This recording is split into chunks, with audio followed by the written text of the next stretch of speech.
మన్నే క్రిషాంక్ అని బీఆర్ఎస్లో social media activist coordinator మనం ఇక్కడ మాట్లాడుతుండగానే కూకట్పల్లి పోలీసులు ఆయనను రాత్రి అక్రమంగా అరెస్ట్ చేసి ఇలా మేజిస్ట్రేట్ ముందర ప్రొడ్యూస్ చేస్తూ ఉన్నారు.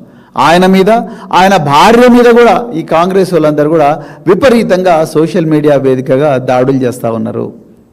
అంటే మీరు ఆలోచించండి, ఎంత మతి భ్రమించిన ముఖ్యమంత్రి ఏ విధంగా పోలీస్ వ్యవస్థను వాడుకుంటా ఉన్నాడు.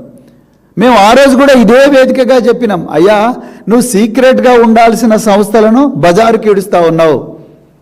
ట్యాపింగ్ అదే కదా, ట్యాపింగ్ ఏ వ్యవస్థ చేస్తుంది, వాళ్ళెవరు, ఆ అధికారులు ఎవరు, ఆ సంస్థలు ఏవని మీరే బయట పెట్టిండ్రు. రిమాండ్ షీడ్లు అంతా కూడా ఆ సంస్థల పేర్లు చెప్పిండ్రు.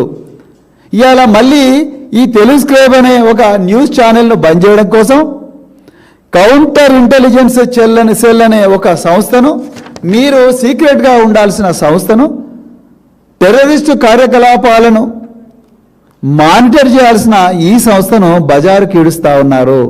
రేవంత్ రెడ్డి గారు, మీకు హోంమంత్రిగా ఉండే అర్హత లేదు. మీరు పదవీ స్వీకార ప్రమాణం తీసుకున్నప్పుడు office of secrecy, official secrets act, ప్రభుత్వంలో కొన్ని రహస్యంగా గోప్యంగా పెట్టాల్సిన కీలకమైన విషయాలు దేశ భద్రత కోసం, ఈ దేశ సార్వభౌమత్యం కోసం పెట్టాల్సిన విషయాలు ఉంటాయి. వాటిని అన్నింటిని కూడా సీక్రెట్గానే పెట్టాలి. కానీ మీరేం చేస్తున్నారండి?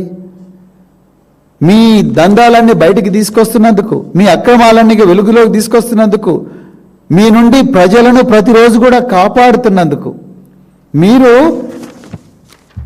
సీక్రెట్గా ఉండాల్సిన సంస్థలను, ఆ అధికారులను రోడ్డు మీదకి తీసుకొస్తున్నారు. ఎట్లా వీలవుతుంది?